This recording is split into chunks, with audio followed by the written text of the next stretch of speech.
Hi, friends. This is Jasmine at the top of the episode with some housekeeping or some notes, if you will. This is actually our second to last episode of season two. And our next episode will be a new concept we're trying called a kickback episode, where Mac and I have a few friends over and we chat about all of their individual skate journeys a little, and then we get into other fun skate topics and some serious stuff too. But yeah, it's a fun chat, and we'll be releasing that as our season end cap. And we really hope y'all enjoy that. I also want to point out that we've listed some Skaterade Pay What You Want stickers in our Ko-Fi shop. And you can find that Ko-Fi shop by clicking on our link tree on Instagram.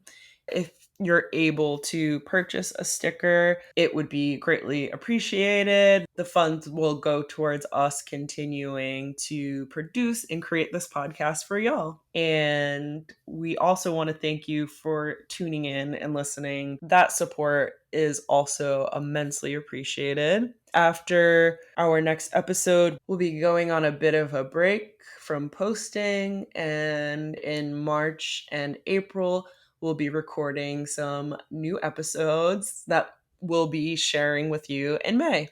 Thank you so much for all of your support. Now we present to you our chat with the amazing Tracie Garacochea. Content warning.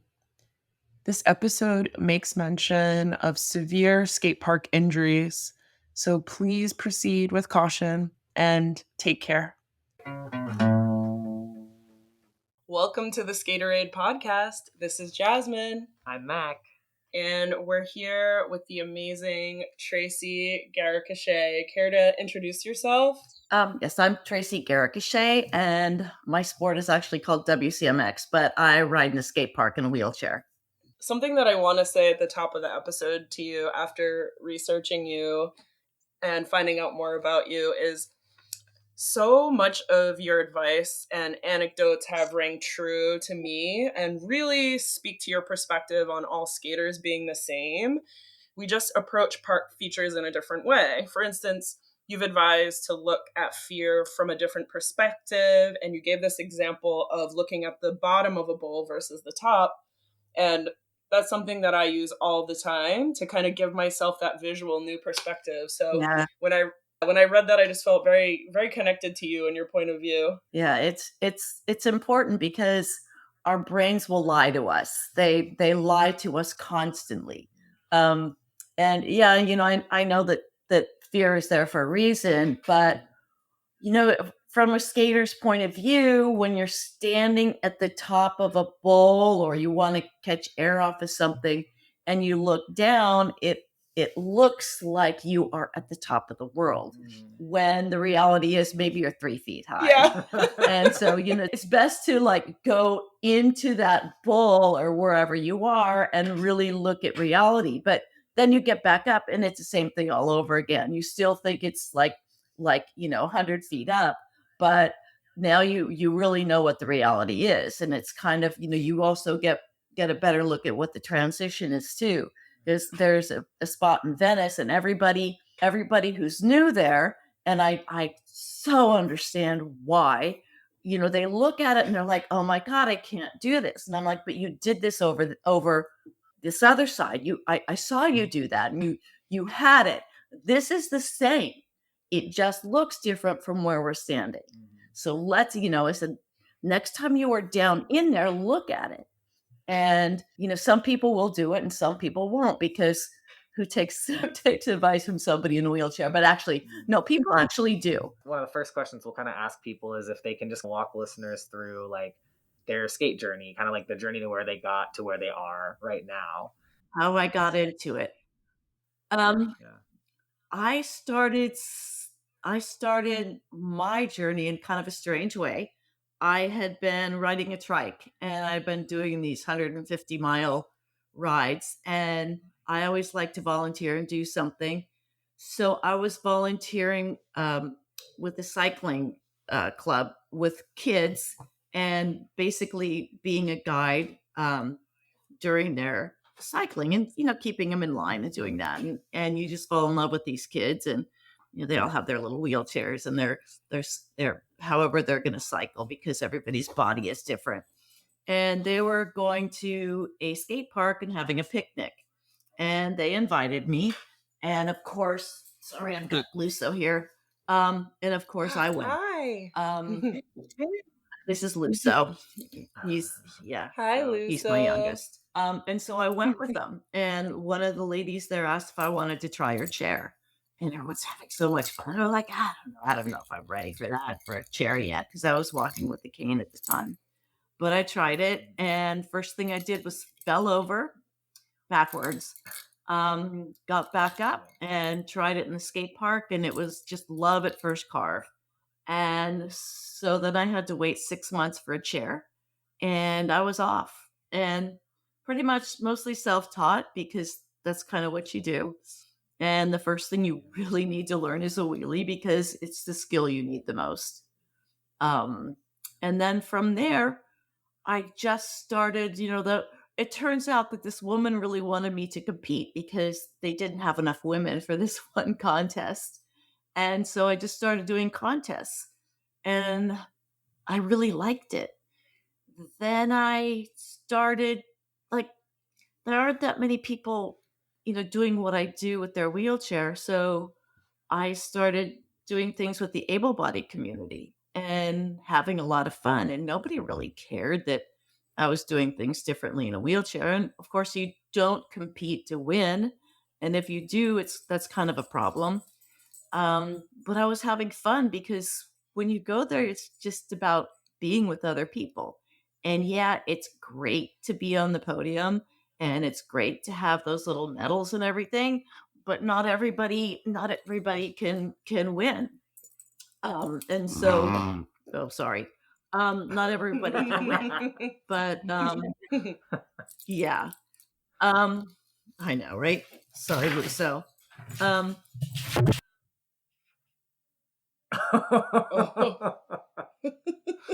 I know, that's Spider and Luso for you. Dog just bought the I know. computer open. I have such bad dogs.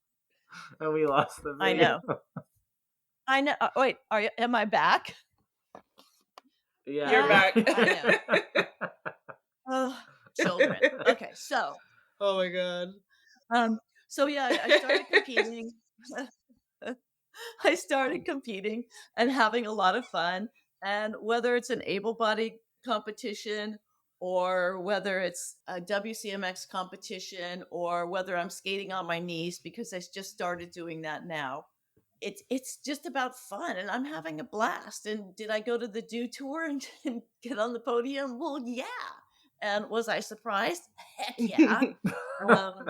But and I was just looking at pictures today. I was like organizing photos early this morning, and I'm just looking back, and it's like, yeah, I even placed at exposure, and it's like wow, that was way cool, and it was kind of shocking, but it was fun. And I was like, I have so much community support.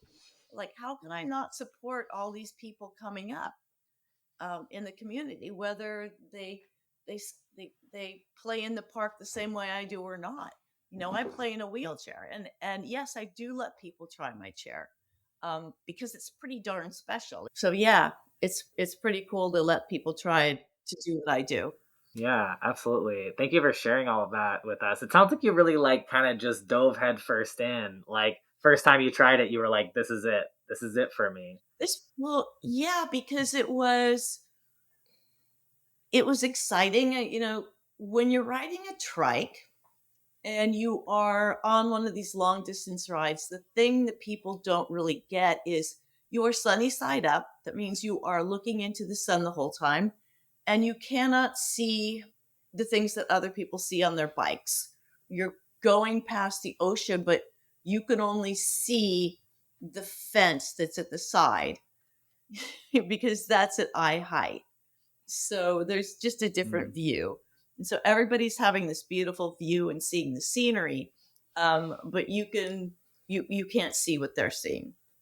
When you're at the skate park, you see what everybody else is seeing. You can't do all the tricks, but in your head, you are doing exactly what they're doing.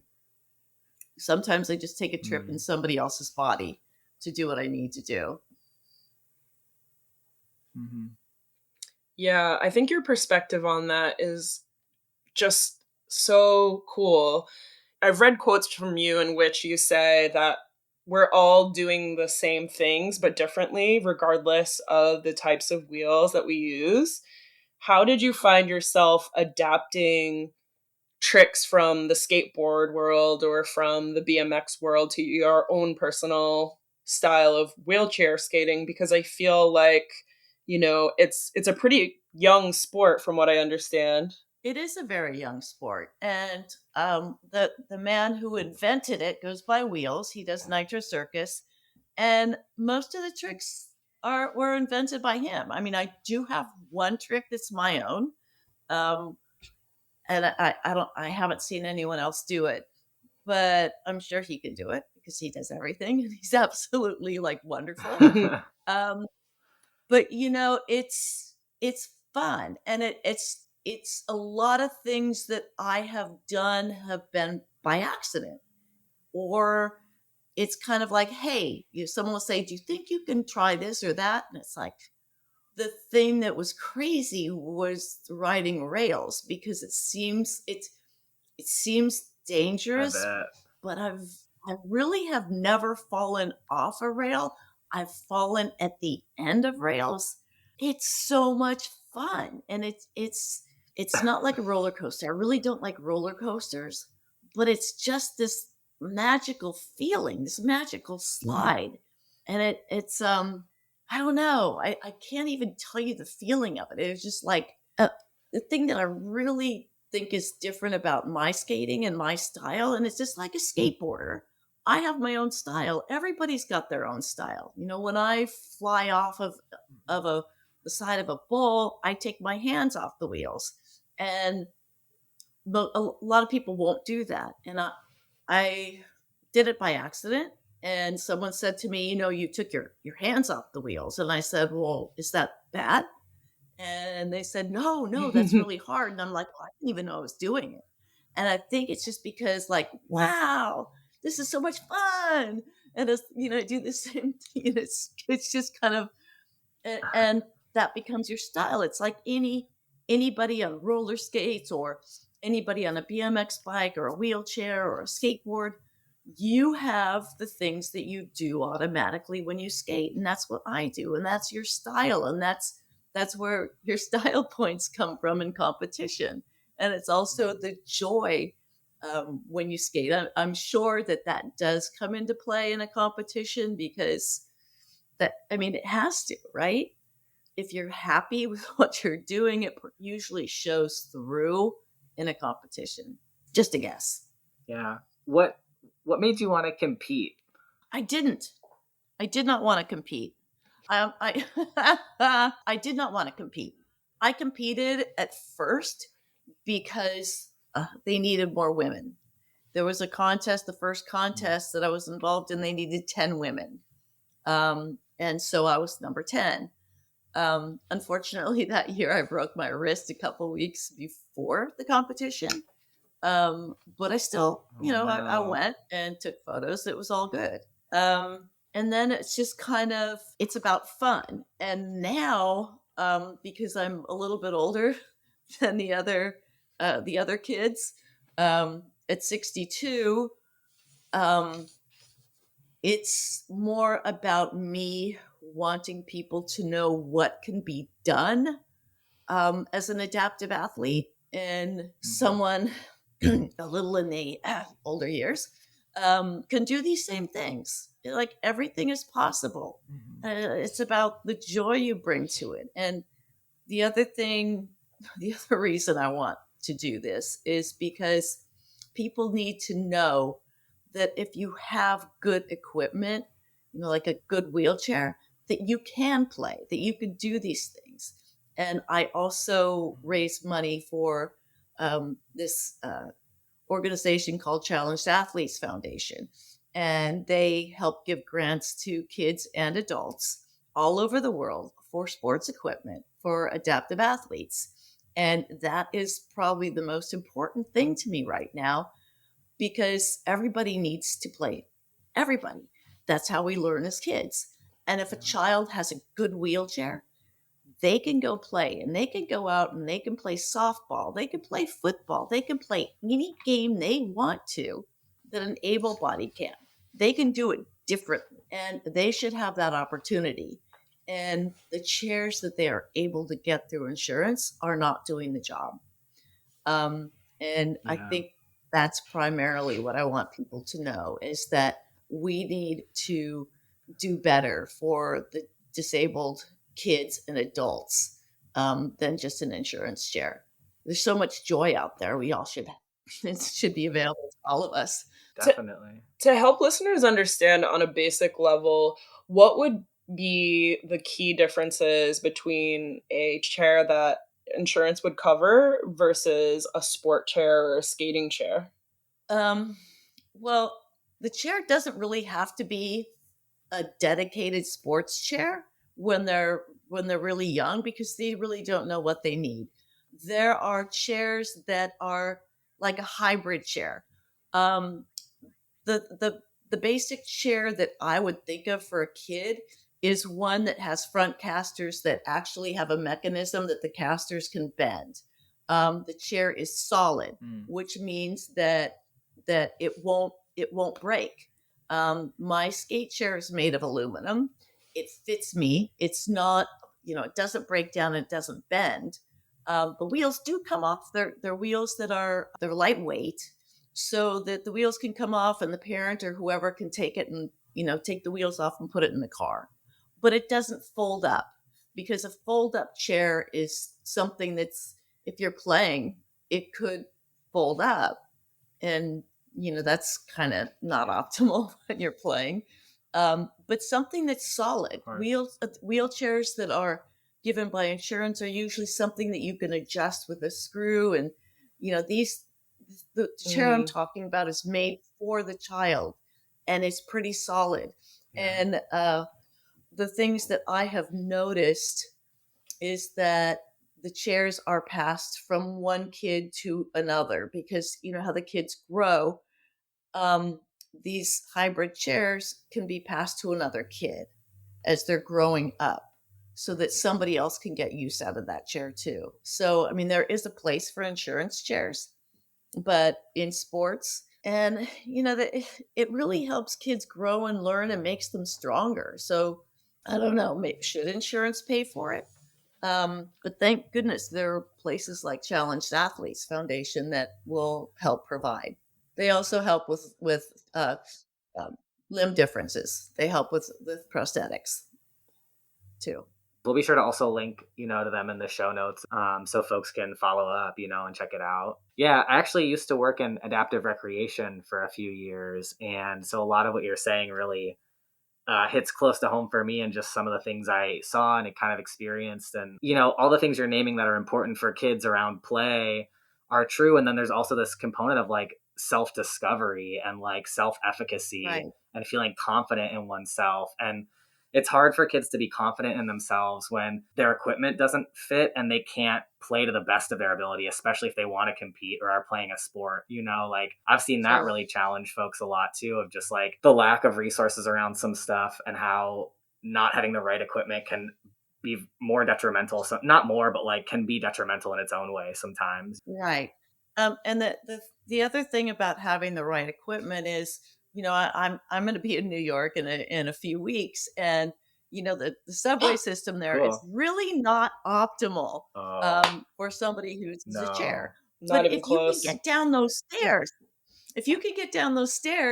then then then it's all good. And I can teach a kid to get down those stairs. And it's actually easier than it sounds. The other good part about the subways in New York is, the downhills there are really fun. Yeah. I bet. I've skated down some of those on my roller skates, I know, They're right? fun. But the thing is, on Yeah. the wheelchair makes enough noise that people actually, for the first time in your life, get out of the way. Yes. Hell yeah. Yep. Yes. Yeah, I've seen Yeah. videos of your friend Aaron Wheels going down the stairs backwards, and it was cool to see. Yeah, that's what I do too. That's how you do it. You go down Yeah, backwards. And yeah, there was a group of us in New York who did that, and then we were going down the subway and doing what we were doing, and it was just a blast. Same groups going back. Cool. Well, damn, I want to hang out with Yeah. you when you come here. yeah. Seriously, what are you coming to New York for? What's the occasion? There is a organization called Life Rolls On, and they have skate days and they have surf days, and so they invite people to come and learn. So I'm going to the skate event. Cool. So we'll be teaching kids and adults how to skate in their chairs. So Hell it's a yeah, that's so blast. They also have a cool. surf event happening in New York too. I'm not quite sure the date. Cool. Yeah. Yeah, it's so cool to hear that the things that you're teaching these kids serve them not only in sport, but in their everyday life. Yeah, it really translates to everyday life. Just going, being able to get off of a curb and being able to get back up that curb. You think about, where you can park your car, and if there's, you can't park unless there's a curb cut. Well, yeah, you can. You pull yourself up the curb, and you just, you find a street sign, and you pull yourself up. You can always go down. Going up is another story. Sometimes I have to be a little careful there. So, yeah, you Yeah. don't want to embarrass yourself. So, with working with the kids, what's one of the most surprising things you've learned from a kid? And then on the flip side, what is something that you've taught to the kids that you're especially proud of? Um, Learned from a kid. Resilience. Some kids take time. Nothing. I don't think there's anything that's ever really surprised me. Kids have said some really Mm-hmm. funny things. But nothing surprises me. I've learned a heck of a lot of patience because I would never, ever, ever force a kid to do anything, ever. I've learned to rephrase things.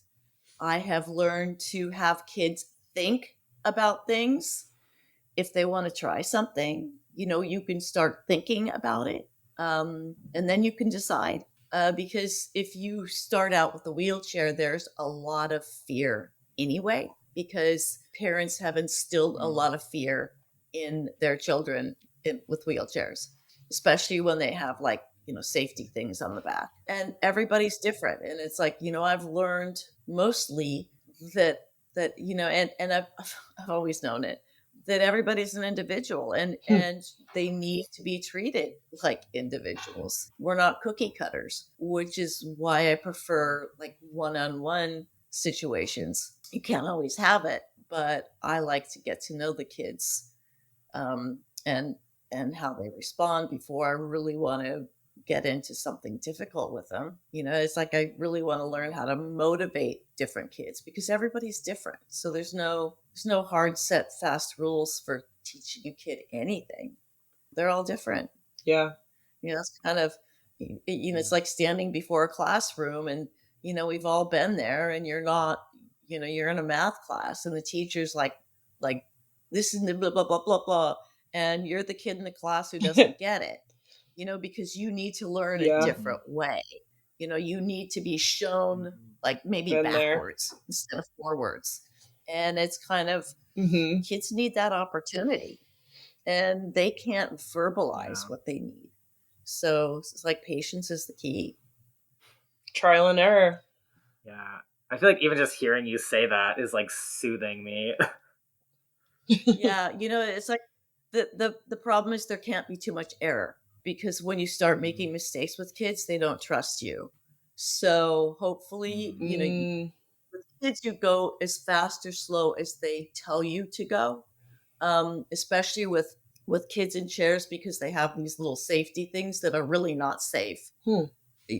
And you have to like really assure them. Some kids will take them off right away, and others never will, until they really have a bad accident with them.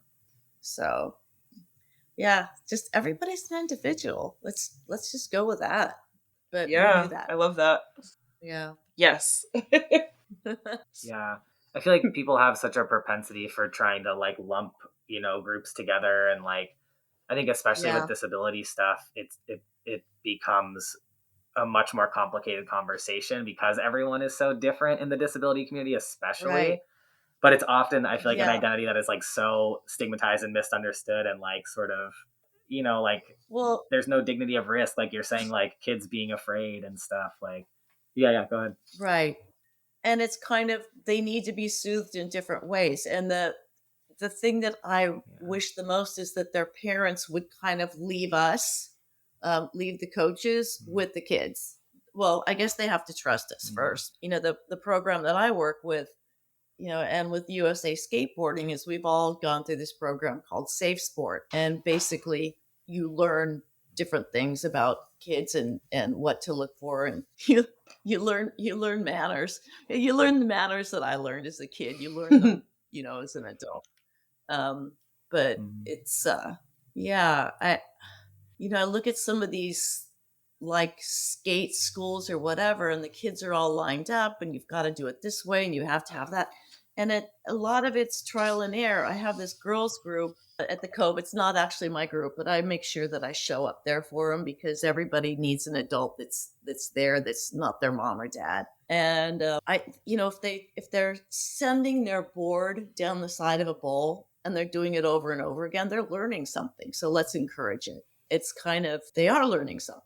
They're learning the curve of the bowl, they're learning cooperation, they're communicating. And it's kind of like someone in the background saying, well, why are they doing that? Why aren't they skating? And it's like, because they're learning. Maybe it's physics, let's call it what it is. They're taking turns, and they're doing this thing, and it's good. Who's to say that they're Yeah. messing around? Yeah, your take on kids is so refreshing because you really are treating them like little people, autonomous people. And so often kids don't have autonomy. And I think No. much less like kids with disabilities, disabled kids often have way less autonomy Well, for a lot of because different there's so reasons. many disabilities. There's physical, there's mental, there's you don't know what's happening in people's homes. And I was a bullied kid. So there's all my past experience coming into what I can do now. And maybe I'm not telling you it's always perfect. It isn't. But if somebody wants to sit there for 15 minutes before they do a trick, I'm down. I'm totally down. Um, Hell but yeah. yeah, Hell and yeah. if they decide they don't want to do it this week, I'm down with that too. So, because Hell we do yeah. get a variety of kids with this new program they have in Los Angeles called Play LA. And I do have to say that I don't know everything about autism or, things like that, but we have the kids. And it's kind of the only Mm-hmm. thing that really works is patience, and it's kind of in trying Uh-huh. over and over. And it can't be the mom saying, this is what you have to do because, if the because you just don't know. Yeah. Yeah. I think that's such a cool lesson for kids too, because I remember being little and just being expected to kind of, get things right away. And you didn't always have that adult to sit with you and be okay with you not trying the thing right now, or working up to being ready. So I could have used that when I was a kid too. Yeah, for sure. Yeah. Big Well, time. Big time. because it takes somebody who had that experience too, and to realize, Yes. I'm not on a time thing. I'm not, first of all, I'm not getting paid. And my gift is my time. And it's okay, because I know that my parents were in a hurry. There were a lot of kids in their house. And I can do that. And you just don't know what that's going to do for somebody in the long run. You just don't. Hopefully it makes Yeah, an impression. definitely. I have to imagine that it has and it does. I have to imagine. I hope. I'm sure. I mean, it's not something that it's not something I totally thought out in advance, but if somebody's sitting there and that they can do something, that's another thing. I will not have a kid jump off something in their chair that they're not ready for. It's just what I won't do it. If they can't do a wheelie, they're Yeah. not going to do something that requires them to lift the front casters up off their wheelchair. I've seen it happen, and it's just it makes me very sad. You know, Yeah. if you can't, it's kind of like if you can't drop in off a 3-foot wall, then you shouldn't go off a 14-foot wall. Same Exactly. thing. Yeah. Yeah. Yeah. Yeah. We build the skills in increments for And sure. now I'm like, we Yeah. love the scaffolding Right. here. We love the safe enough to not like end your career, like you're just getting Yeah. started. Let's scaffold. Well, it's an adult can do that stuff, but some of the kids want to go and do advanced stuff, and it's like, but you can't hold your wheelie. You don't get it. Yeah. And it's like, you send them home, you give them the skill to do it, and you teach them a safe way to build that skill. There are ways to do it safely. You do it Mhm. against a wall. You don't have to do it in the middle of a room. So you get a few marks on the wall, or you do it up against a sofa. It's that's how I was taught to do it, and it worked out pretty well. How long have you been working with kids and like coaching in this capacity? I've been working around kids or old people my entire life. I've always done something Okay. volunteerish because it's important. So this, first it was the cycling, or it's always been something, always, because you need to give. Um, Giving money, anybody can do. Giving your time is probably the most important thing you can do. Just volunteering, even if you're like volunteering 5 minutes of your time to do something, it's important. Everybody should do something. Yeah, so this is something that it sounds like is a huge through line for you too, is just plugging in that way in I have to imagine many spaces in your life. Yeah, always done something. Kind of changing topics a little bit here, but could you tell us a little bit about your skate crew and the folks you skate with outside of the My capacity of skate crew. coaching? My skate bestie is a lot younger than I am by 40 years. And we just think alike. And we don't have to be totally together in the park all the time, but we can just kind of glance across the park and, we do each other's videos. We're just skate besties. And we met, Brooklyn and I met because she was bitten by a dog, and the dog took most of her lip and her nose, part of her nose. And she came up to me and had some questions, and we just kind of became instant friends. And like I'm just thinking, because I haven't seen her in like a week and a half. And so, it's like every night, we're texting each other. So I'm missing her terribly right now, and especially because it's been raining too. So we're not Oh, skating, but she just had another surgery. So it's kind of like, we miss each other all the time. But yeah, Aw. um, the skate crew, I skate with a lot of kids. Imagine that. Um, the WCMX crew, I Sick don't crew. all the time. So yeah, so a lot of girls. I do skate with some professional people now and then, but my group is pretty different. There's roller skaters, there are people on carvers, there's men, there's women, there's everyone. There's you name it. So yeah, I really love though. Because I skate in Venice, I get to meet people from all over the world, which is pretty I cool. bet. And it's wild. It's really wild. It's an interesting place. But yeah. yeah, it's and it virtually changes. A lot of the locals haven't been skating there as much because it's changed during COVID. But there's always going to be that crew who comes through, and it's virtually changes all the time. But I just went down to the Huntington Beach fans, and I got to see some of the little kids that I skate with, and it always is just so amazing. Like it's like I get to see the kids before they become pros. I mean, it's like like I knew Bryce like 7 years ago, and she was like 11, and I was like, I totally remember the days that she was in pigtails with these goofy Mm. elbow pads on. at Huntington Beach, and then then there we are in North Dakota with these kids. It's fun. I'm having a blast. I never thought I'd be hanging out in a skate park. Who knew? It's really cool to hear that you've made such profound connections, like reflecting on your friendship with Brooklyn. I actually follow her on Instagram and I'm pretty familiar with her story as well. And you mentioned that y'all kind of think of things similarly. Could you expand on that a little bit? What you meant by that? Well, if it's kind of the way we think about like manners, or or we want coffee, Yeah. or we need to have pastry today, or it's just the little things like that, or or like, oh, Susie needs some extra time today, let's invite her to coffee with us. It's always we're thinking the same thing. It's kind of, Yeah. some things like that. Very Or, in tune. let's not go here today, let's go there. We need to do blah blah blah. Yeah. It's just we have the same thoughts. That's beautiful. Yeah, those relationships are so it's special. Yeah.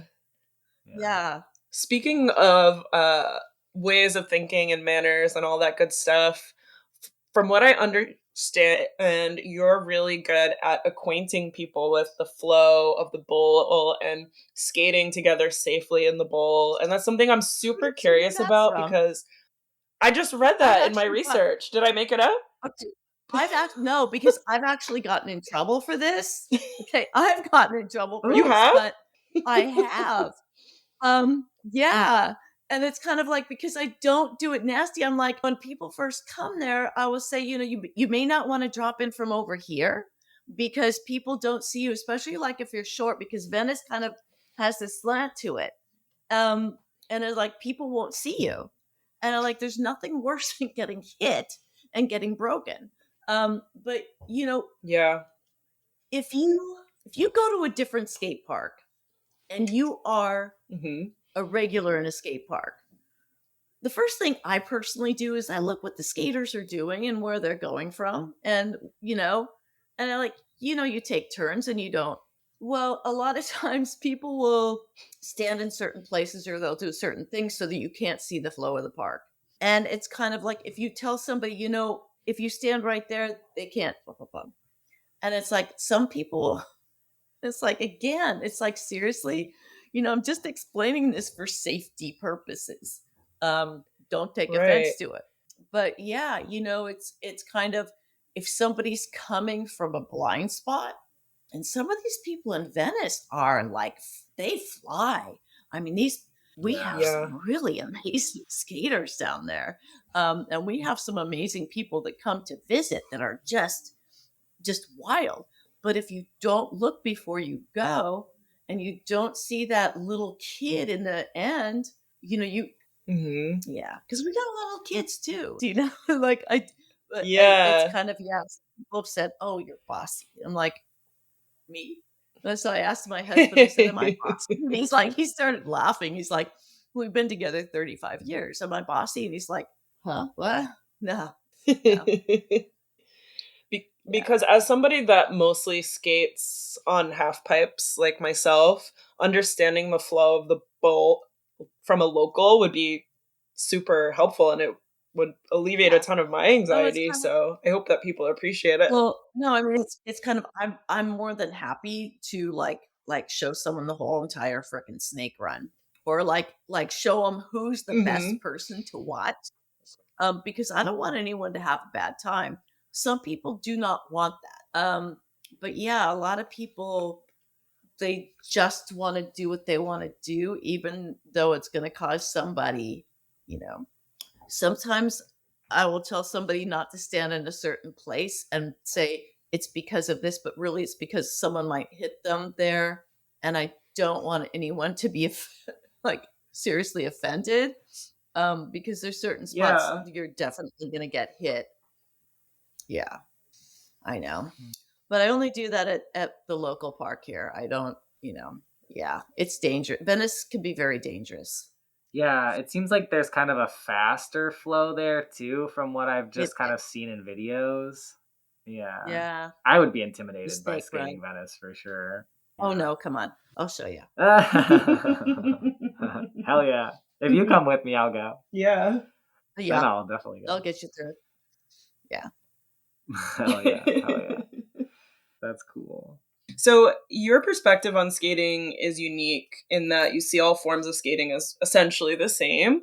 And what would be your advice to breaking barriers in the division that we find at the park between chairs, boards, quads, bladers, and scooters? Because I feel like there's always sort of this very like tangible separation, or at least it feels that way on this coast. Maybe it's Well, different in California.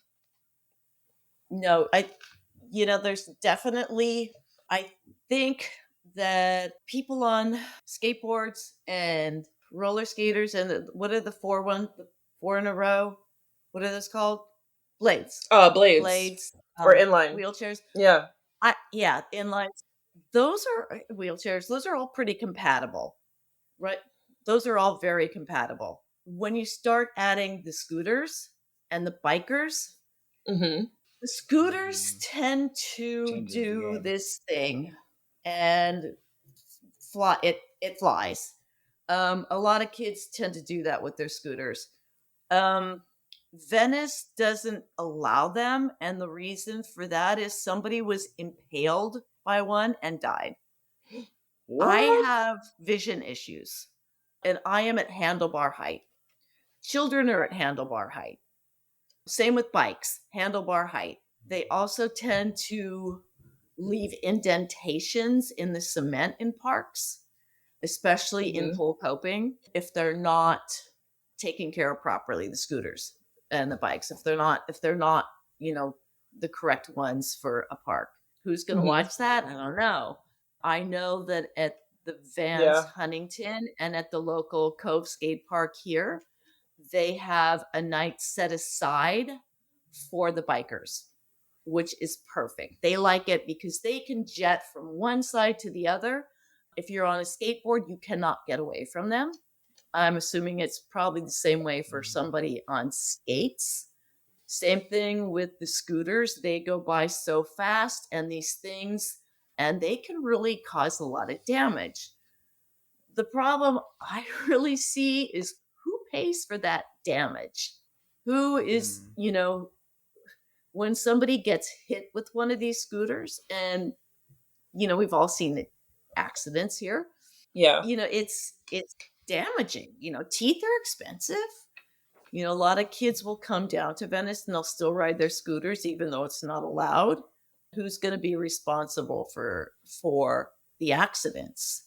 Because honestly, they Mm. fly and they try to do these flips and things, and people are not prepared for that. A lot of parks, they do have insurance for that. Venice is a public park, so no. I personally will not go to a park that has a lot of scooters because I can't see them. I cannot see the handlebars. Yeah. But that's my vision issue. I don't have peripheral vision. But I think having them separately would be a good thing, but I don't get a vote. Yeah. Hee. Yeah. Um, No, that you makes a just lot of notice sense it to me. impacts. I mean, quite literally, honestly, about 3 months ago, there was a guy on a BMX bike, and there's a local guy who makes little ramps, and he had the ramps out in the public area, and the guy on the BMX bike, he impaled himself, and he died. Oh my goodness. And it's like Oh these That's my are gosh. awful. dangerous things. Yeah. Yeah. Yeah. This it's they're dangerous things, and it's sad. But Yeah. Yeah, that's absolutely horrifying. yeah, it is. It is.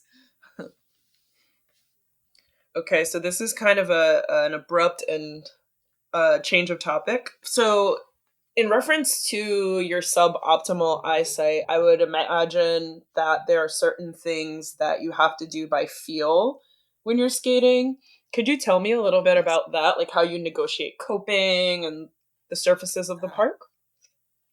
Okay, so negotiating coping is a little different. So when I drop into something, um, the the metal coping, I need to make sure that my back wheels, because I'm in a wheelie, I have to make sure my back wheels are right Mhm. up against the metal coping, and I have to feel that with my rear end. Um, so the feeling in my rear end, um, depending on the day, is either good or not good. um, I much Yeah. prefer pull coping because I can kind of roll right up to it, and it's a little more forgiving for me. But the thing about going in on pull coping is a lot of times you go up to the pull coping and you are going straight down, which I don't mind as long as there's a little transition. I don't like because I go so far away. I really have to push to Yeah. get over it. So I'm, way far out because you're already over the edge. So, that's I just have to make sure I'm somewhere where there's a little transition. Otherwise it's just boom. And yeah, and that's no fun. So Yeah. yeah.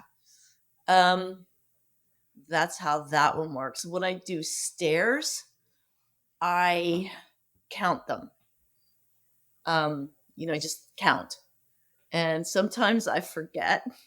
Like I'll forget from counting them to yeah, to going down them. I have that kind of a memory. And rails, I usually like to have a rail where I can see the top of it and go straight at it. I have done rails kind of blind, but you can mark the cement and just kind of point yourself at the mark. So that's how that's Cool. done. And then when you're in the bowl and riding around, I don't feel like I really necessarily need to see things as much because there's always going to be a wall there. It's kind of, but Yeah. okay, so that being said, I was trying to do some side grinds at Huntington Beach the other day, and I literally ran into a wall. That was Whoa. pretty embarrassing. I literally ran into like a hubby that was gonna, yeah, I just ran straight into it. Were you okay? That's embarrassing. It's embarrassing. I know, right? Whoops. Yeah, so a lot of times, it's just like try it.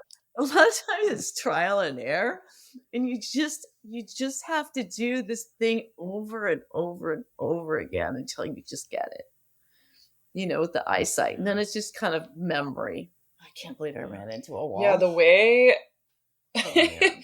the ways in which you're able to adapt things is just so ingenious. Like I read that at some point you used to use like a pulley system to get yourself out of the bowl that I don't think you use Yes. any longer, but can you tell me a little bit about Yeah. getting in and out of bowls?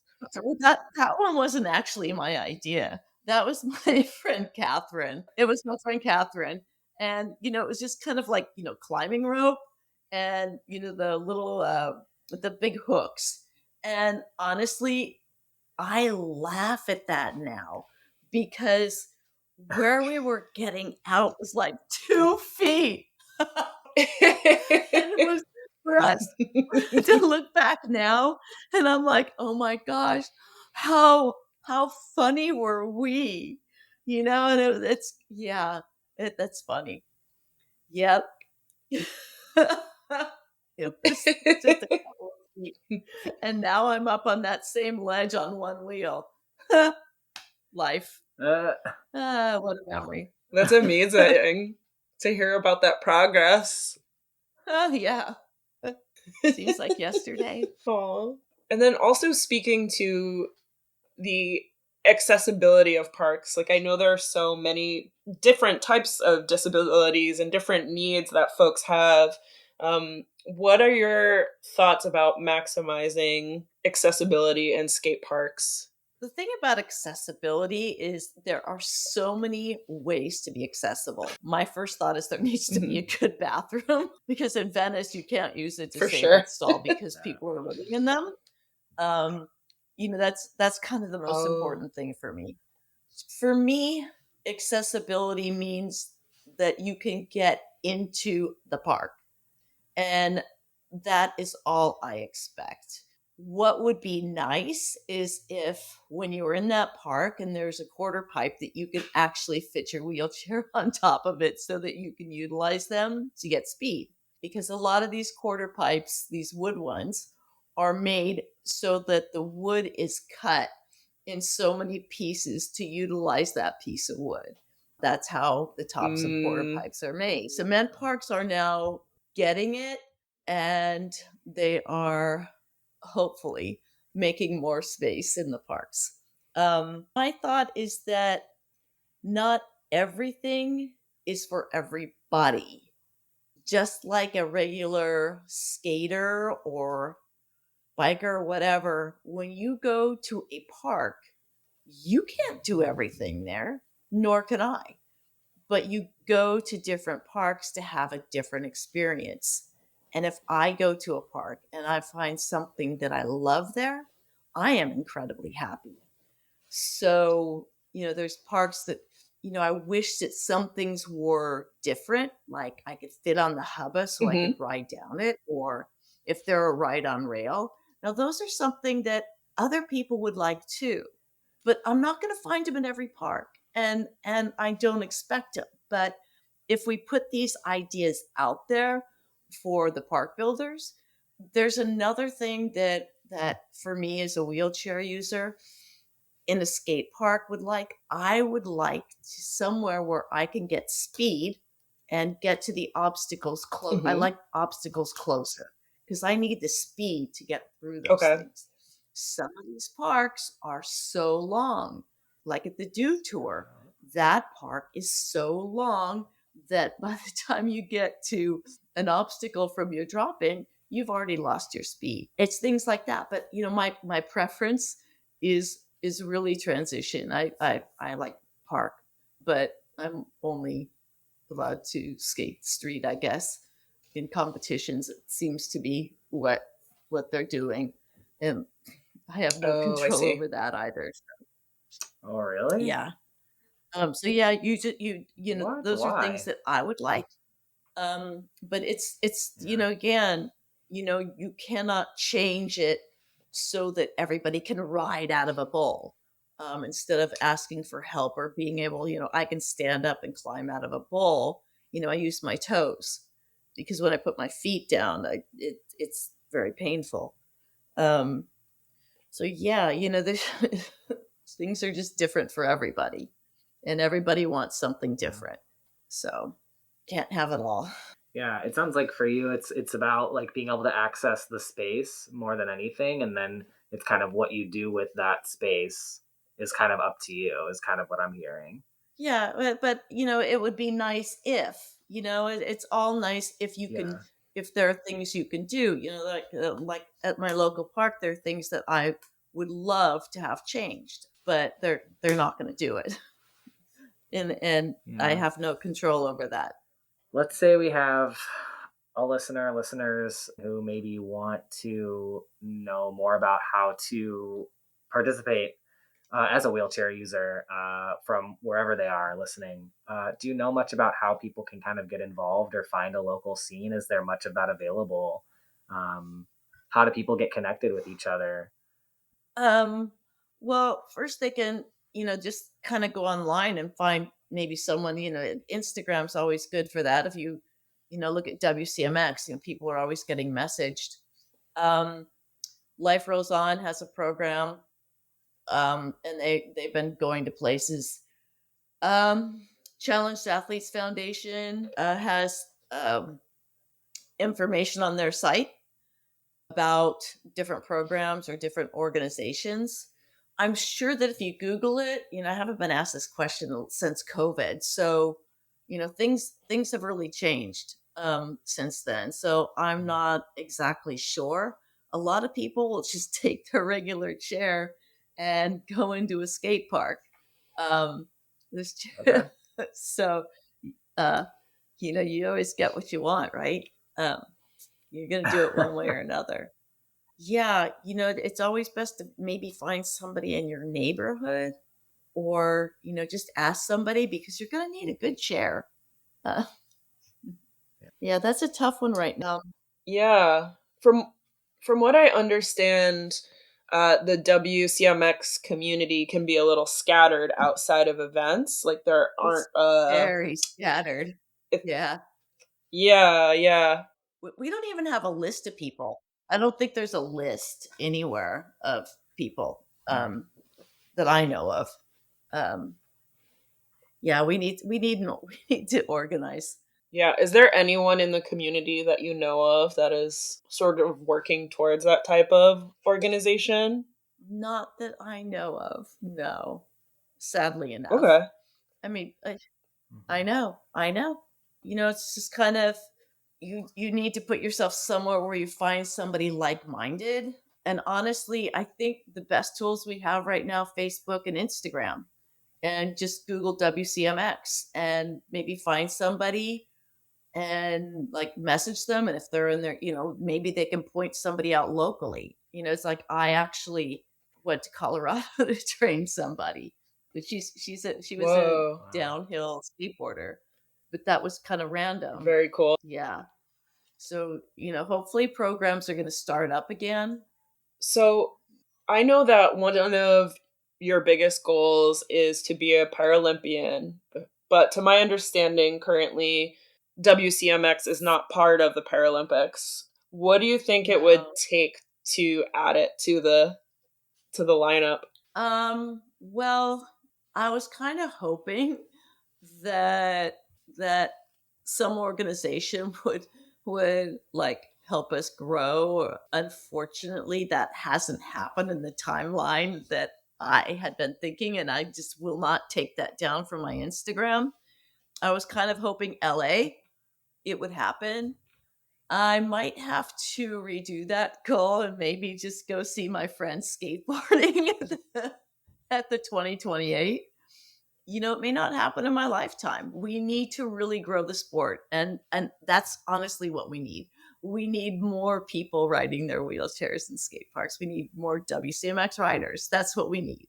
Yeah. And that's the Okay. truth. I mean, like Brazil has a lovely team. So does Switzerland.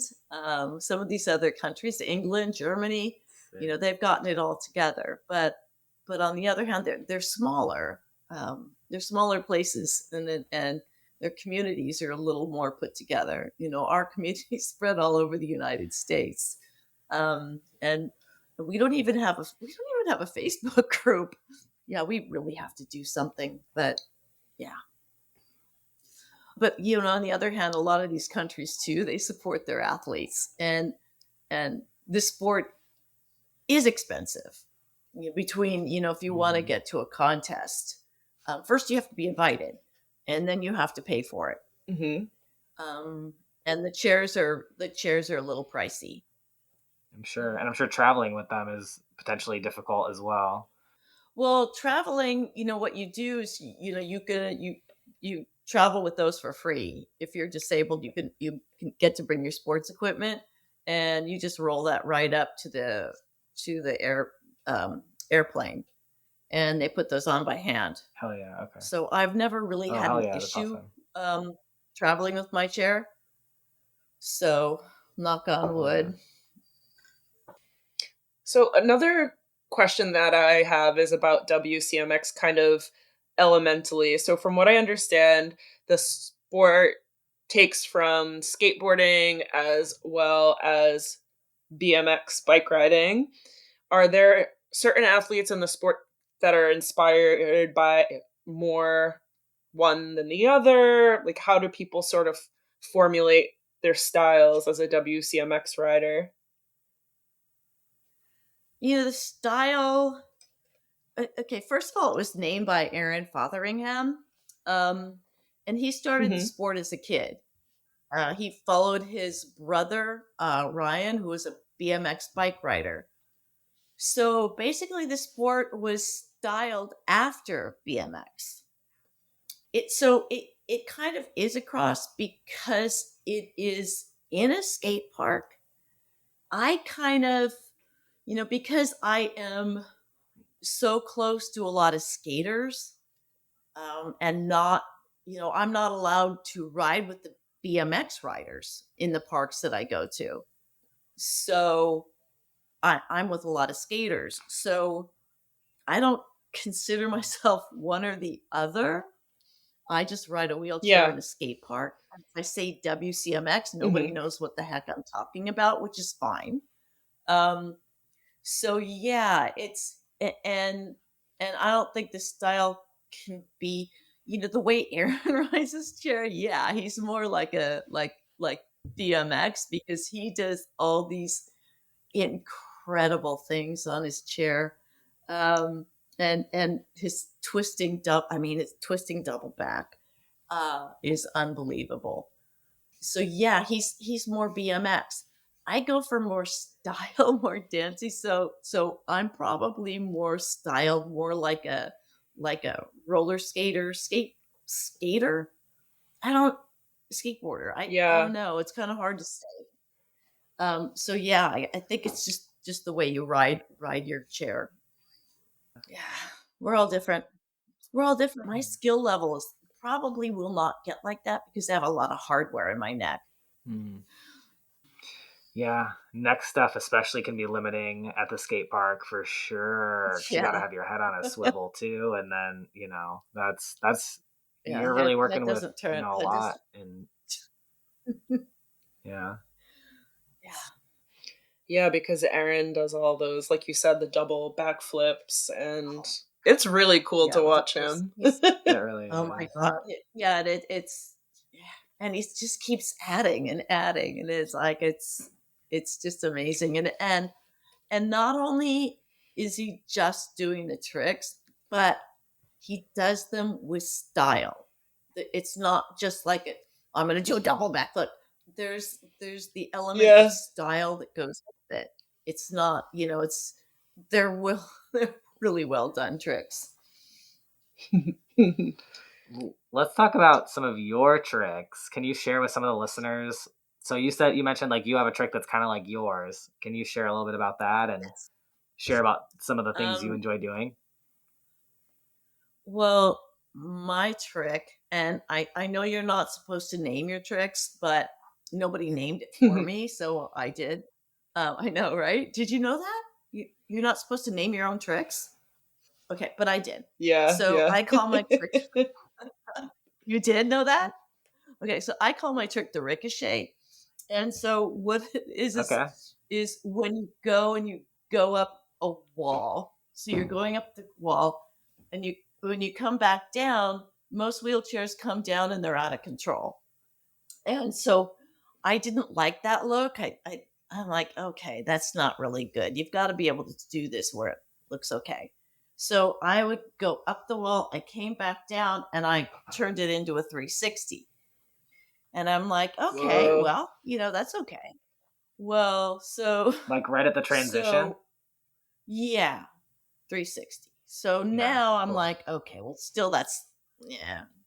All right. So now I go up the wall, I come back down, I spin on two wheels, then I spin on I spin on two wheels on the side. Okay. So front caster, back wheel. Then I spin on the two back wheels, and then I do a layback. Sick. Whoa. And the layback for listeners is when you put your one hand down on the ground, right? Yeah. Yeah. Backwards. Yeah. Yeah. And Cool. so yeah, Oh so I yeah. started doing Yeah. that because why not? Yeah. No, that's So definitely it just kind of stylish. I saw evolved. you doing that on Instagram. Huh? Your You did what? layback, I saw you doing that on Oh Instagram. It's yeah. got a lot of style. Yeah. Yeah. Well, I started doing it, because it looks better, and it's like I haven't seen anybody else do it. Everybody wants to go up and come straight back down, and it's like a lot of people go out of control, and their chair goes like this, and yeah, so I just did it different.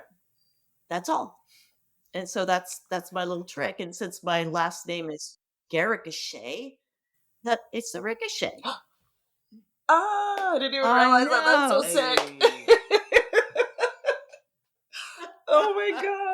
And That's then someone told me brilliant. you're not supposed to name your own trick, and I'm like, well, nobody even acknowledges I have my own trick, and nobody else does it. I'm like, might as well name it. I'm just gonna claim it as my own. There you go. I fully support it. I co-sign. Definitely. We'll get the word out. We'll get the word Thanks. out. Oh my gosh, I love that. I know. I've also Ricochet. noticed that you have a lot of videos of like dropping in, and particularly kind of with your hands like out. It seems like you have some other kind of like style pieces, to your Yeah, skating as well. that's kind of that's just me. Yeah, because I was told that I love it. yeah, I was told I did it, and I didn't know I did it, and I said, "Well, is that okay?" And they said it's harder to do, and I said, "Okay, I'll do it." And that's just what I do, Done. and it looks kind of cool. Done. Sold. It looks like I'm having a lot of Oop. fun, and I am. It really does. It really does. Yeah. The way that So you it's like just drop everything. straight down just takes, I Yeah. feel like, Yeah. The so much acid drops are fun. bravery. Yeah, the Yeah. acid drop. Yeah. Well, you figure I can't tell where Definitely. I'm going, so why not? You're like, we'll see what's down there when we get there. I know, Oh my right? gosh. Oh my god. That's funny. I love that so much. I'm a skate tech and I build roller skates and have done that for a long time. I'm always really interested in what people's setups are. And so I wonder if you could tell us about what your setup is. What are you rolling on? Oh, I And get as roll. technical or not as you want. I roll on a box wheelchair. The seat size 16 and a half by 16 and a half. I use Bones wheels with ceramic bearings. Um, my Fancy. my wheels are Spinner G's and Spinner G flex rims, and they have carbon fiber spokes so that when I drop they I was wondering. yeah. Okay, I also have Fox shocks on my chair. So I do have shocks. Yeah. Okay, So that's kind of what I roll in. cool. And I do insist on my Killer 187 pads because I crawl a lot. That's probably one of my Okay. most important elements. Yeah, I do have some questions about your safety gear too. So, just in general, working, because Mac and I both work in a roller skate shop here in New York City. And Uh-huh. a lot of times I find safety gear in general to not be super inclusive or even size inclusive, things like that. So, my question to you is, are certain adaptations that you wish would be added to safety gear, or have you made adaptations of your own? Well, it just so happens that 187 actually helped me make some adaptations to my elbow pads. One of the things that happens with my disease is one side of me is different than the other side. So when it gets warm, one side swells up and it can be just enormous. So they took a set of pads and they altered them for me.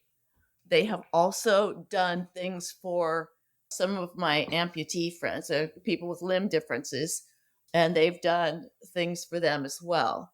So I am just going to go ahead and assume that if it's something that you need, it can be asked for because everybody Mhm. needs to be safe in the park. And they were Yeah. so exceptionally kind to do that when I told them what the issue was because it was like you know some parks require this. I don't particularly like to wear elbow pads. I have gotten some pretty bad swell though not wearing them, Ooh. but I don't know, it just seems to be more comfortable without them just because of that swelling, Yeah. because even with that it can still get a little uncomfortable, and I'm not sure why, but I think it's just the elastic part and the swelling combined. I don't know. But they really did a fabulous job for me. And I'm gonna cry. Like they were just so good about it. Oh, So like, I know, right? It's like oh, it's probably one Tracie. of the kindest things that anyone's done for me. Um, in this Wow. That's whole yeah, beautiful. yeah, I know. Damn, take note, everyone It's listening. I'm really just saying, awesome. like, a lot of brands won't do that because a lot of brands don't have like, they don't want to take the time because their manufacturing is a certain way. So they don't want to take the time out to do stuff like that, you know? Yeah, But I they feel were like, just they were just I mean, I was right there in their I don't know.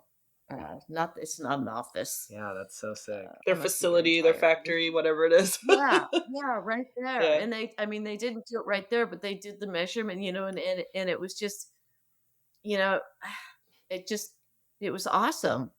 And I know they did it for someone with a limb difference I know, and it's kind of, if you have a limb difference and you're trying to get things fit, I mean, I've heard of companies doing that for people, but this was just, exceptional.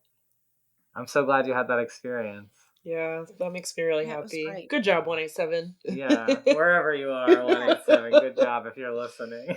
Yeah. Carlsbad. And Carlsbad. as Carlsbad. Yeah. And as far as other gear that you use, from what I understand, you also wear a cooling vest to skate, or I don't know if you always use it. Sometimes I have worn a cooling vest. I haven't Hmm. lately. The cooling vest I do have is probably 10, 12 years old now. I Hmm. need to find a lighter one. I do tend to, if my body overheats,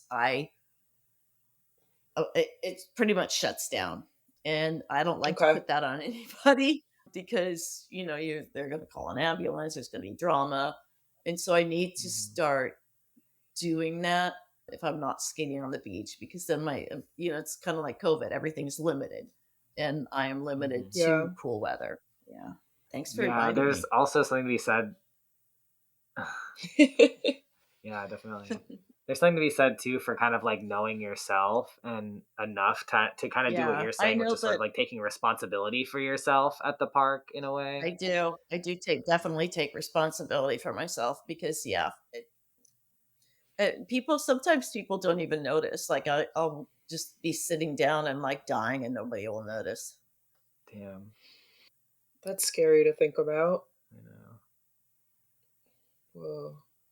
So, one thing that I heard you actually talk about in another interview on another podcast, and this is kind of going way back in your life, but what you just said really reminded me of it, where when you were a young person, you had bouts of dizziness and you experienced tripping when you were running and things like that. And you always knew there was something going on, but Hmm. you were diagnosed with MS much later in life. And I think it's interesting how you had that experience where you weren't quite listened to by medical professionals, and now you kind of work with kids and you can kind of plug into those things that are going potentially unnoticed. How has that experience of feeling misunderstood by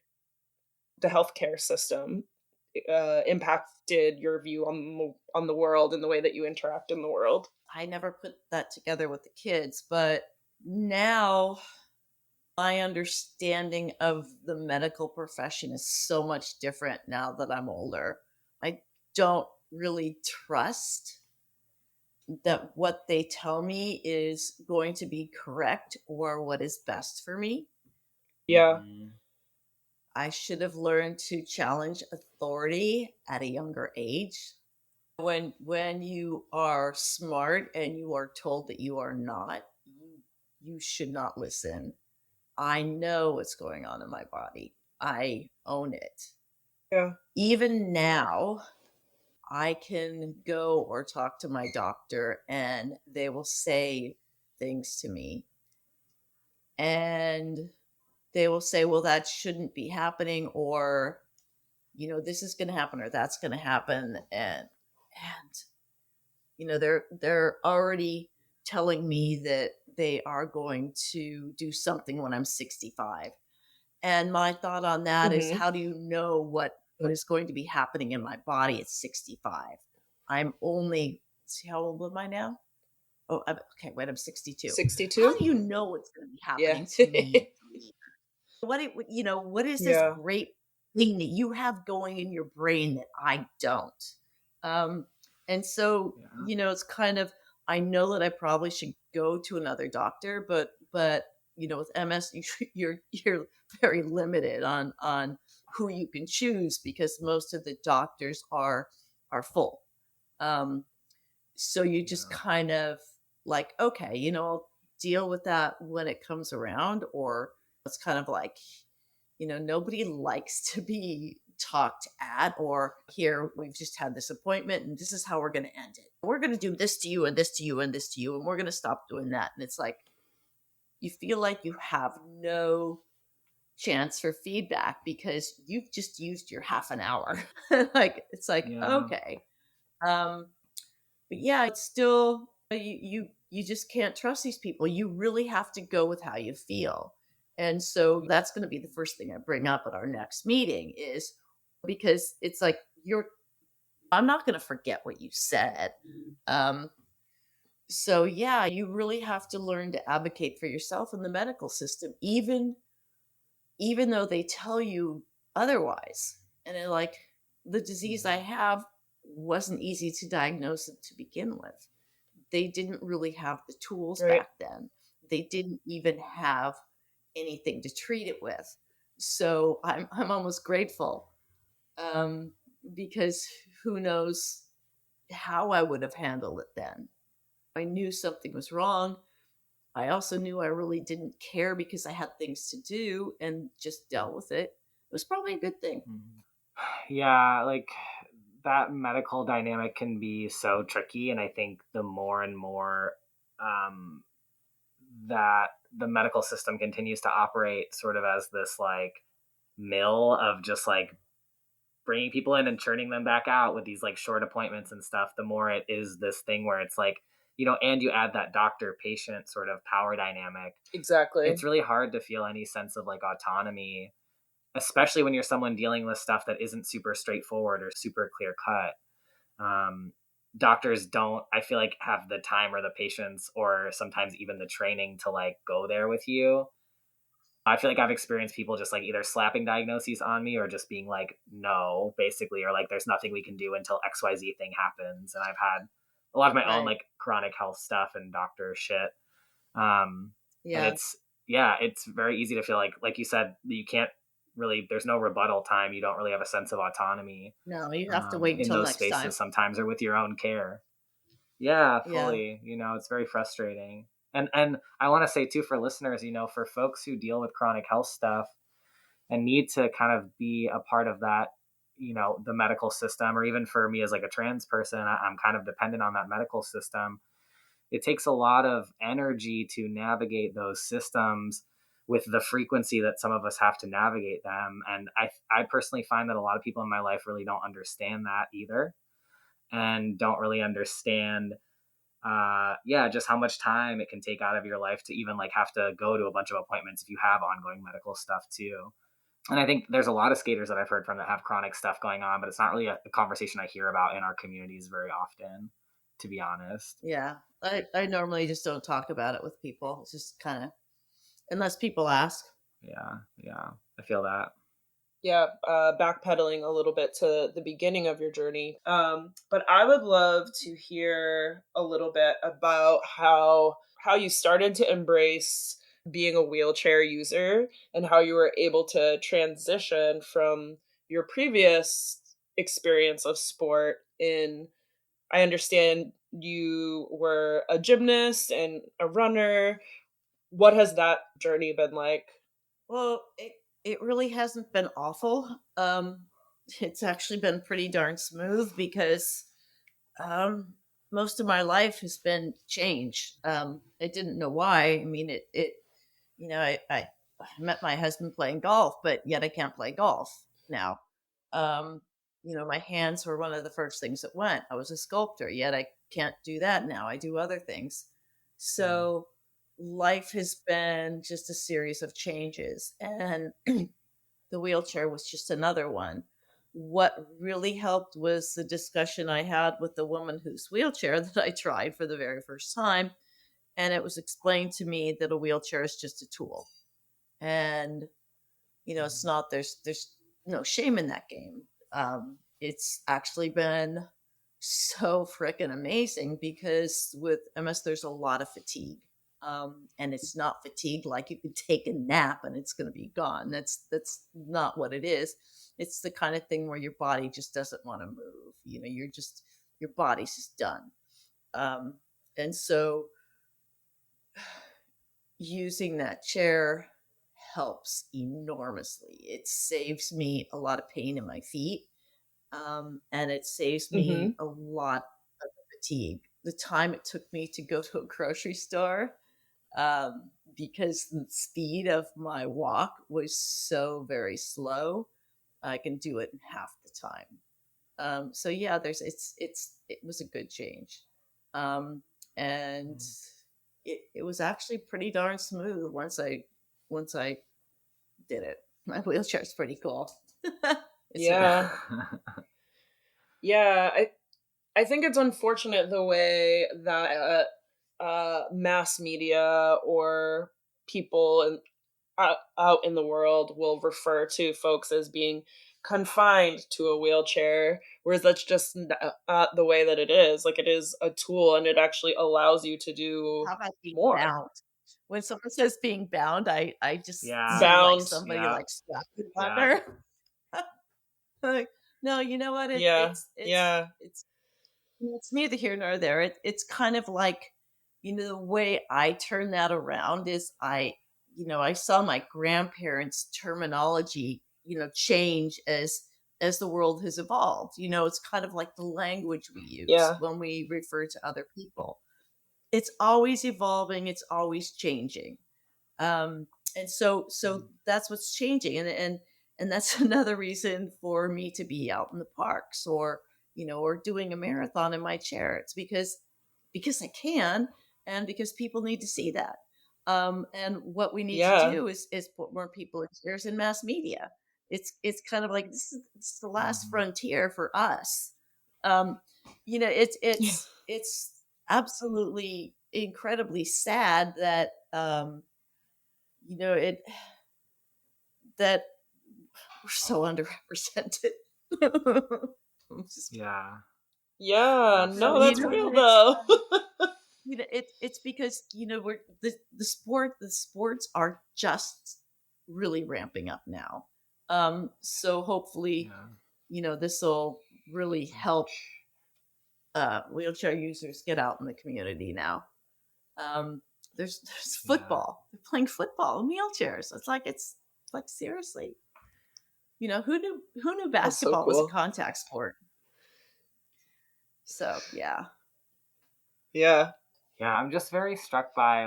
I'm still reflecting on the pieces you said about so much of your life being changed, and the vibe I get from you is someone who is just very like, kind of like resilient in a lot of different ways, very like kind of flexible, kind of go with the flow. And I'm like, it's very refreshing in some ways Well, when I'm it's I'm very it's not that because usually. well, it's kind of, I'm sure that at some point I wasn't, but you just have to wake up in the morning, and it's kind of like, you choose happy, and it's like you can make your day as hard as you want, or you can just like be happy and kind of get on with it, and then like realize that you might have an unpleasant experience, but you can be happy 5 minutes later. You get to make this choice. Mm, And so it's kind of like I can sit there and beat myself over the head that I can't do certain things anymore, or it would be really hard and very painful to do it. Or I can just say, hey, this is the good part about it. This is what's good mhm, about it. And it doesn't make sense to just take the bad parts and just repeat that stuff over in my head. um, because we know a lot of angry people. We deal with them on a daily basis. They're like, I don't want to be that. Mhm. That's not what I want. mhm. Um, And like, something that people can change once they realize what's going on. And there are ways to do it. Yeah, it takes a certain type of mindfulness, I think, to notice when you're kind of in that space, and then to kind of make that decision to switch or to move towards the things that are going to help you feel something different. Yeah. Well, It's its own type it's of kind of awareness. it's the reason why people volunteer. So you do something for somebody else. It's kind of like I do something for somebody else every single day of my life, and it makes a difference. And it doesn't even have to be anything big. It could be something so very small, and it's kind of, people can start out slow. You know how people used to like smile at each other on the street? Do you remember those days? Okay, well, I do.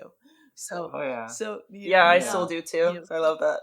yeah, with COVID, people don't even look at each other anymore. So when people cross the street, do you know how we used to say you look at someone and you meet their eyes?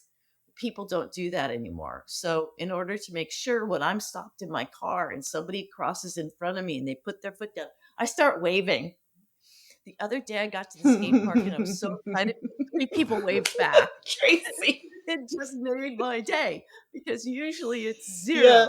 And it's kind of like, it's like sometimes you just have to look for these few little gems that are just gonna just excite you. And it's like, oh my God, 3 people waved back. It's like, sometimes you can get excited about this small shit. Oh, whoops, I'm sorry, I swore. No, you can swear. You can definitely swear up a storm, Absolutely. my friend. It's like, you can get excited about this small stuff and just laugh, and you can laugh at the bad stuff too. Like, you just never know. Yeah. Tracie, I love the way that you bounce back from these moments, and it brings a certain story that I heard about you to mind. Can you tell us the story of the time you got kicked out of the YMCA skate park? Oh my God. Yeah. Yeah. I had been looking forward to going to this park so hard. And so I get there and it's YMCA, right? And I heard I was really going to love the Bulls there. So I go and first of all, they thought I was there to pick up a kid or something. And I'm like, no, I'm here to skate. Well, you have to go over there and, pay to use the park. And I'm like, okay. So I go and I fill out all the paperwork and I pay my $10 and I go back and I go in there and I'm, rolling around and, just warming up and playing with the kids, because, kids love wheelchairs. They don't really care that you're in a skate park in a wheelchair. They, they're curious and they're wonderful. So I go and I'm about to drop into this big bowl. And this guy said, no, you can't go in there. And I'm like, what? Sir. You're going to hurt you. You can't go in there. I'm like, we're not going to help you if you go in there. If you hurt yourself, we're not going to help you. You have to go. And I'm like, oh my God. And a parent had come in to get their child or something. And I looked at him and I dropped in that big bowl and I took a good ride. And that parent came and helped me get out and gone. I'm like, honestly, seriously, and then they wouldn't give me my money back. I'm like, I didn't get my money's worth out of this park. I wanted my $10 back. Rude. Yeah. But I love how you gave them that big fuck you and just dropped into the bowl anyway. That's the most badass thing I've ever heard. Kind of like, I wasn't going to waste my time, because I heard that I would love that pool. And I really was going to like that pool. It was a really nice clover. Yeah. I'll never go back there again. No, I actually wrote a letter and nothing. YMCA. That's horrible. I know. Oh well. Right. I still want to go but back. I just love that you didn't. Yeah, I just love how you didn't let that mess up your day, and your attitude towards it is just. No, I was just kind of like, wow, that was kind of unheard of. Yeah. Yeah. For sure. Oh well. For sure. Yeah, that Because reminds I me, I feel should like do if that it was again. me and they, I feel like if it was me and they were like, Jasmine, no roller skates, like you have to leave, I feel like I would have just like left and been like, oh man. But the fact that you just dropped in anyway is just, Well, it's so because cool. I knew they were wrong. I knew that kind of they didn't know me. Um, they didn't Yeah, know what wheelchairs are capable of. I don't know. I wish I had a video of that. yeah. I wish you did too. I know, right? That'd be cool. Darn it. Yeah, I need to go back there. You need to go back there and stick it to them one more time. Yeah. It's funny. Do you have any like favorite parks to skate or favorite parks you've ever skated? Yeah, Breckenridge, Colorado. There was a bowl there that just blew me away, and it was just a nice killer drop, and I just got the perfect air over the hip and just a beautiful ride, and it was in a gorgeous area, and it took 5 people to get me out, and it was and I only got to ride it twice because I felt really bad because it took all those people. Um, but yeah, it was just and that whole trip was pretty awesome. But yeah, I think Breckenridge was pretty cool. I would do that again. Cool. Have you done a lot of like traveling for like skating? Um, I don't really get to travel that much. But I do. I have to admit, I love the Combi Bowl. I love Huntington Beach. And it's kind of trying to do something new in it right now. I'm trying to get more air over the hip, but it's really affecting the wall ride. So yeah. It's interesting though, how different things are going to affect, the whole. But it was fun. I really like getting the air, but I also like getting high on the wall. And now I got to figure out how to get it both done. Hell yeah. It's exciting. I love your energy. I'm just like getting chills. Ah, I know. I want it all. Your excitement is very Yeah. infectious. Definitely. Yeah. Do you tend to always have something that you're like working on or, something you're, working towards when you're Not skating? No, not really. I mean, it's kind of, I want to get higher and I want to do this and I want to do that, but some of the parks that I'm going to right now I'm kind of limited in what I can do in those parks, and I need to just start driving again. I've just gotten out of the habit to driving to other parks, and I think a lot of it is here. The traffic patterns have changed a lot, and it's haven't been we haven't been driving around for a couple of years now, and a lot of the parks were closed for a long time, and so I just need to just go and explore the parks again, and just kind of get going and on different parks and different obstacles and stuff, because there's just certain things I can do in certain parks, and that's just the way it is. It's like that for everybody. Yeah. Okay. But not necessarily a lot of like out of town travel for skating these days. I'll travel as much as like an hour and 15 minutes to skate a park, but Yeah. I feel you. because of my eyesight, I just feel so limited. Um, and yeah, driving is just not optimal. Heard. You don't want to drive next to me. She says with no peripheral vision. Cars keep you in the lane these days, Yeah. They do. I don't change lanes. They do. Yeah. Okay, so Mac and I have started this new tradition with guests where we ask folks about their playlist, and you mentioned to us that you don't have a playlist for the skate park because you like to hear what's going on around you. But in addition to that, you mentioned that you often prefer silence at home as well. Do you find silence is meditative at home? Like, can you talk a little bit about your relationship with silence? It's I like to hear, even when I'm in my house, I can hear the parrots outside. I really like that. I've got a fountain outside. Um, it just, I grew up in a very noisy family. So if I'm in a park, there's a lot of noise, or, um, I just love the sound of silence. And it doesn't even get as silent as I like it. I would love to hear like the crickets and all that other stuff. I'm I'm a big nature fan. Um, the Yeah. other day, after a skate park, I went to a nature reserve just and watched pelicans. Um, but that's just what I like. I want to know where my dogs are at. I don't always need different sounds to stimulate me, because then it takes away from my thoughts. I'm a big thinker, Yeah. so yeah. I think that's so interesting, especially in this day and age where so many of us don't want to sit with our thoughts. And I know I'm guilty of not wanting to sit with my thoughts.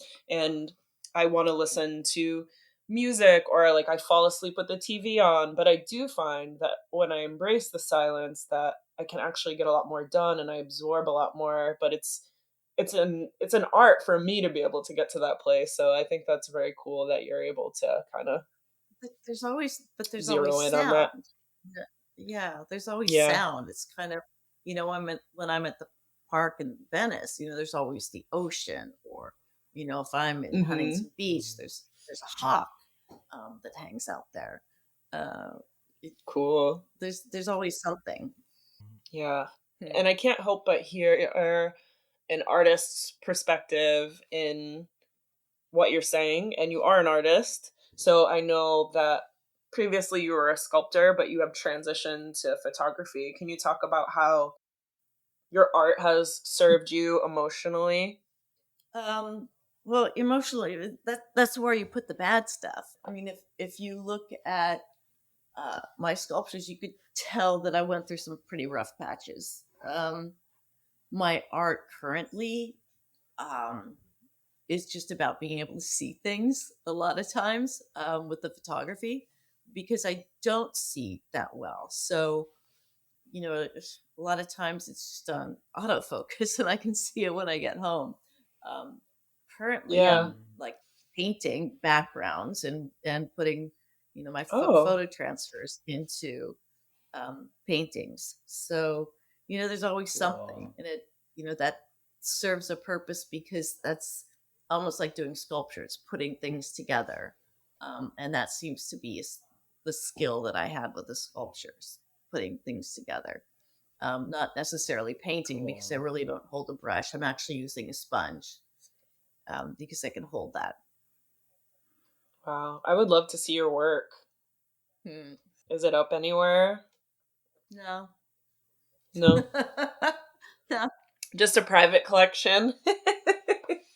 Well, it's just kind of sitting up in my, I've always had a studio at home. It's just kind of sitting there, and it's like, leaning against the wall.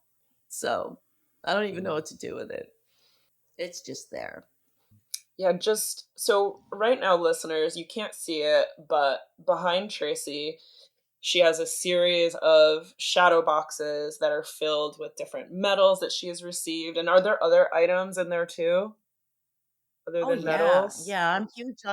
I'm huge on memories. So yeah, they're just kind of yeah. There's a lot of like yeah, there's a lot of medals, but um, one of them has like just things, different memories.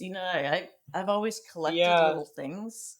Um, yeah, The yeah. presentation of them is just so aesthetic, and I feel like your propensity to collect things is super interesting. So I know that you have a jar filled with objects that you found at the bottom of skate park bowls. Those Can paper you tell cuts. me I the do. strangest can, can you tell me the Um, strangest thing you yeah, found? a fish hook. I found a fish hook in a skate park. Uh Um, you know, that's No. so scary. yeah. Well, you know, I don't. Okay, so I don't pick up cigarette butts or joints. No, I just don't. But Fair. so Yeah. I know, right? Because I just can't. So I pick up things Yeah. like bearings, bearing covers. I a lot of beads, Okay. like feathers that are on like a rope. A lot of skaters decorate their skates, right? Things like that. Yes, yes. Yeah, things that definitely come off of that. Parts of things, parts of like earphones or plugs and um, diamonds. I've found 3 diamonds. I don't know if they're real or not. But beads are always. I know. So that jar of things is actually sitting in my studio right now because I'm going to put it in a shadow box so that you can take it and kind of roll it around and Cool. look at the stuff because a lot of it's really interesting. Cool. Yeah. So it's going to be the Cool. 2022 collection, and I'll have, the 2023 collection coming up soon. And 2023 is just a big pile of junk already. Oh, one of them was the body of a greyhound figure. I mean, that Ooh. does not make sense for me. I have 3. I know, I right? love. I I love know. that. It was That was for yeah. you. Meant to be. Meant to be. It was The definitely meant for me to synchronicity. find. Yeah. Yeah. Definitely. That's so cool. What inspired you to start that collection? Well, I was picking up all this stuff that I call skate stoppers. Because you Yeah. find metal and rocks and stuff. I was like, I don't keep the rocks or the glass, but these other things, I was finding like weird stuff, and it's like, oh, I'm gonna see how much of it I can collect in a year. But I didn't start until a couple months into the year last year. Start keeping it, and it's kind of been interesting because usually I would just throw it in the garbage unless it was a bead. I would keep the beads, things like that, because they're kind of cool. Oh, I found a unicorn, inside of a ice cream cone thing, but I gave that away. Ooh. Cool. I know, right? Someone showed me a picture of unicorn poop, so I had to give him the.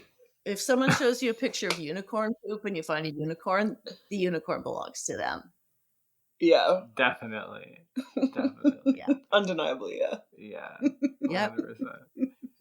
Yeah. I'm like really appreciating your sort of propensity towards the tangible in a way, like how much it seems like these tangible things kind of like ground you or like kind of root you a little bit in a way, and how much you kind of enjoy them, and enjoy collections.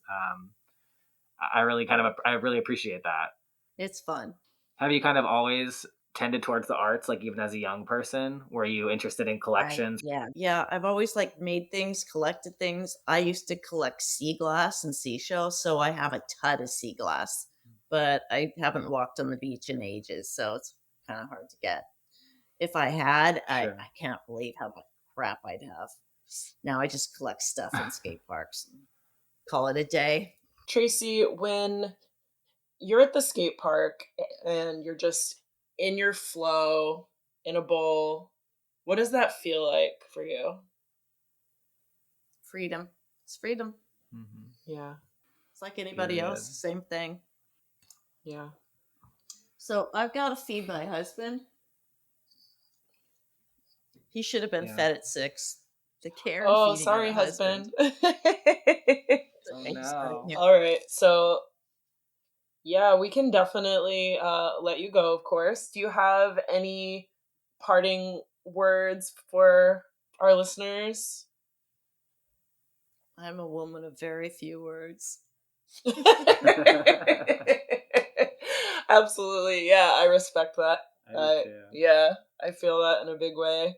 And yeah, I just want to thank you for making the time to chat with us. Amazing. Thank you so much. Thank you so Perfect. much, Tracie. You did it. She's voguing over here She's for those like- of you who can't see it. Yeah, thanks so much for making time. It's been cool to get a chance to sit down and chat with you and stuff. We really appreciate it. It's fun. You have to come skate. Yeah. Yeah. Yes, 100%. I'll show you. You'll have to help us navigate Venice. I will. I will safely. Definitely. All right. Bye, Tracie. Bye. I like beaver better. Bye.